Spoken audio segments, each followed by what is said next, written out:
In Buffalo, New York, Dan works as a salesman at a car dealership, where he closes yet another deal using his exceptional persuasion skills. After work, he heads home with a flower for his wife Jessica as a gift for their anniversary. They have 3 children, Nina, Kyle, and Max. That night, Kyle tells his parents he's going to visit a friend. Instead, he sneaks into a nearby house. Inside the garage, he has a complete gaming setup, and he immediately starts a live stream. He's a skilled gamer and already well known for his streams. Meanwhile, Dan and Jessica go to an amusement park to celebrate. After riding a roller coaster, they share a quiet, romantic moment. But it's quickly interrupted when a group of thugs takes a photo of them kissing. Dan approaches and calmly asks them to delete it. Instead, one of the thugs uploads the photo to social media and even spills his drink on Dan. Dan grows angry but restrains himself. Without fighting back, he returns to Jessica. The next morning, Jessica attends her kickboxing class. She strikes the punching bag with force, still thinking about the incident. She meets Gwen, who offers to hold the bag for her. As they talk, Jessica keeps hitting harder until she accidentally punches Gwen instead. Jessica immediately apologizes, and the two decide to get smoothies together. During their conversation, Jessica opens up about her life. She's always wanted to travel and explore the world, but her husband prefers staying close to home. Gwen mentions that she works at a travel agency. She hands Jessica her business card and offers to help if she ever convinces her husband to take a trip.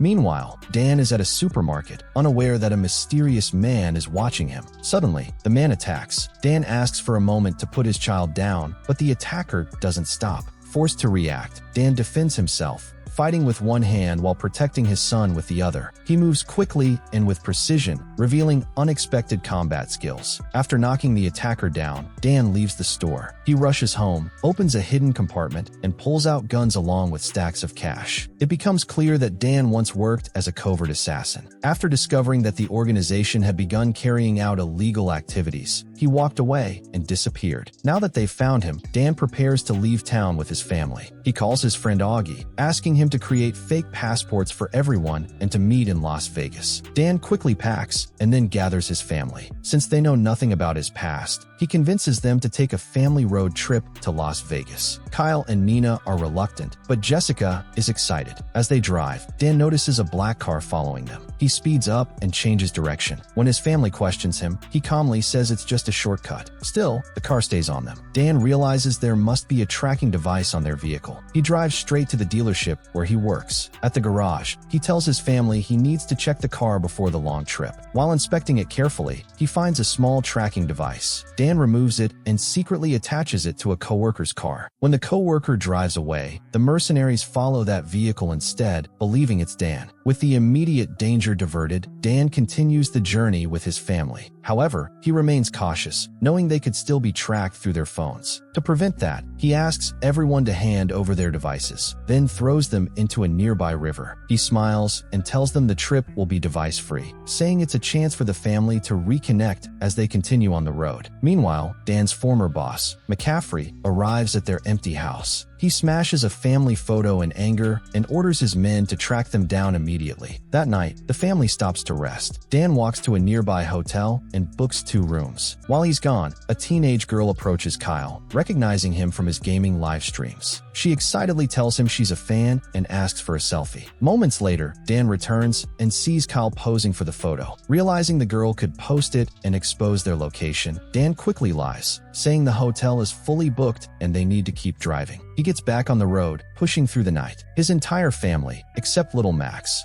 falls asleep with headphones on. Suddenly, 3 bikers begin following the car. Without making a sound, Dan pulls out his gun and attaches a suppressor, careful not to wake anyone. Then, with steady aim, he fires and takes down one of the bikers. But in the next instant, another biker jumps onto the car, knocking the gun from Dan's hand. Thinking quickly, Max hands his father a baby bottle. Dan grabs it and uses it to strike the attacker, knocking him off the vehicle. Soon after, he deals with the remaining threat and continues driving through the night. By morning, the family wakes up to find themselves themselves in Iowa City. Nina suggests visiting the University of Iowa, the school she hopes to attend next year. At the campus, Jessica surprises everyone by doing a handstand on a beer keg and drinking upside down, impressing both her family and nearby students. Afterward, Nina goes to visit her boyfriend. However, when she reaches his dorm, she catches him cheating. Furious, she returns and tells her family what happened. Seeing her upset, Dan teaches her a move called Kyushu Jitsu, a technique that causes intense pain without lasting damage. Nina heads back, confronts her boyfriend, and uses the move on him. She even takes a photo of him in pain before walking away. Then she returns to her family and high-fives her dad. After hours on the road, they finally arrive in Las Vegas. Dan takes them to a 5-star hotel and books a luxury suite. Soon after, he meets his old friend Augie, who hands over the fake passports. Dan pays him $500,000, then returns to the hotel with the documents. Knowing he can't hide the truth any longer, Dan invites Jessica to dinner, planning to explain everything. Before leaving, he tells the kids to stay in their room. Then he and Jessica head to the restaurant. However, Nina and Kyle, eager to experience Las Vegas nightlife, sneak out. They walk through the busy streets, laughing and enjoying themselves. Eventually, they stop at a gaming competition, unaware that a mercenary is watching them. One of the players recognizes Kyle and offers him a spot in the final match. Kyle joins in and, using his skills, leads the team to victory. Meanwhile, at the restaurant, Dan tries to tell Jessica the truth, but she doesn't give him the chance to speak.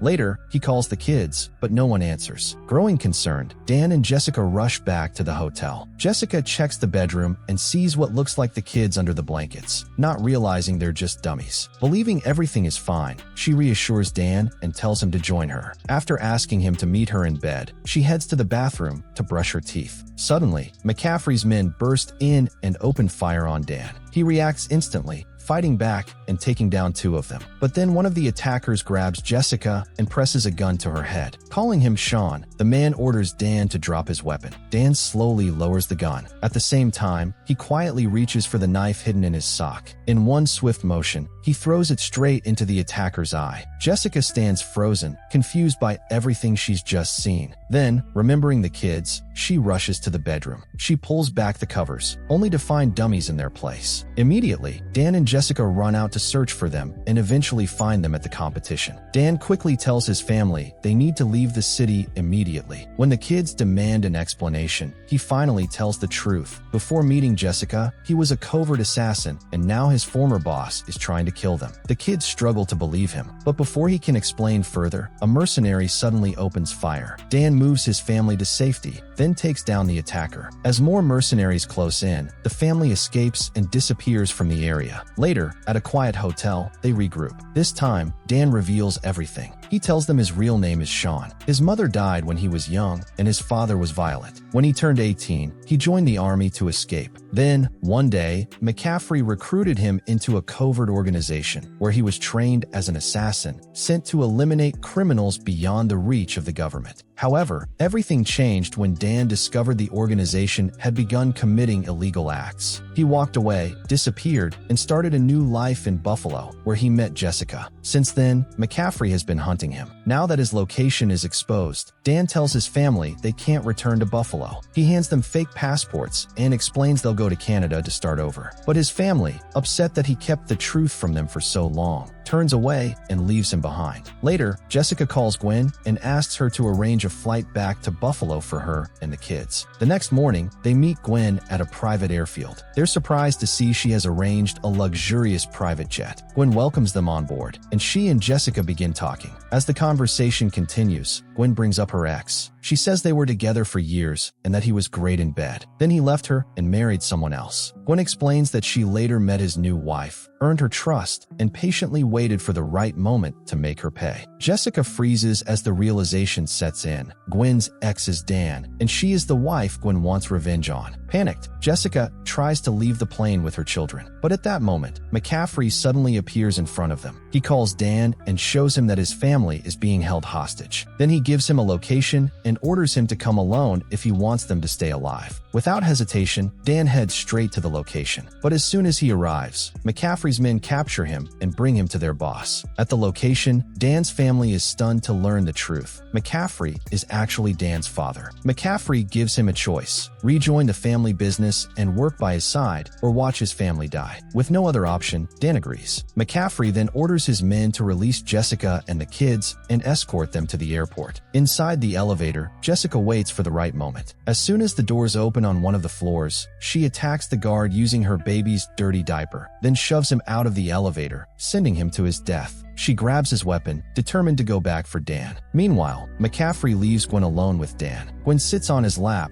and tries to seduce him. Dan plays along while quietly freeing his hands. Then, in a sudden move, he uses his martial arts skills to knock her unconscious. Soon after, Dan reunites with his family. Using the gang's drones, he spots more armed men closing in. He tells his family to head to the rooftop, then hands Kyle the drone controller and a headset, instructing him to guide him. Dan moves in to confront the attackers. From above, Kyle tracks the enemies and directs his father, calling out their positions. With Kyle's help and his own precision, Dan takes down most of the gang. However, McCaffrey soon realizes the drone is being controlled by Dan's family and shoots it down. At the same time, Gwen regains consciousness and makes her way to the rooftop. Jessica notices the elevator moving. She quickly hides her children and prepares to defend them. As the doors open, she fires, but misses Gwen. Gwen waits until Jessica's gun is empty, then steps out. Jessica tries to fight her hand-to-hand, but Gwen easily avoids every strike. Gwen overpowers her, beating her down and throwing her across the debris. Seeing this, Nina rushes out to help, but she's unable to stop her. As Gwen turns toward the children, Jessica forces herself up, lifting the debris off her body,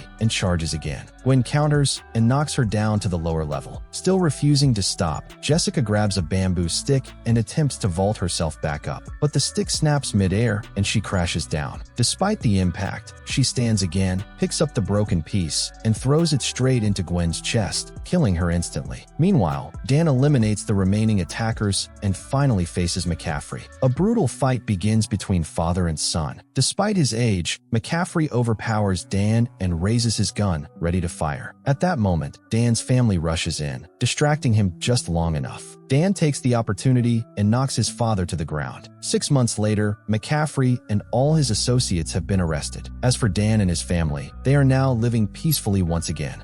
Don't forget to subscribe and turn on notifications so you don't miss out on any of our future content.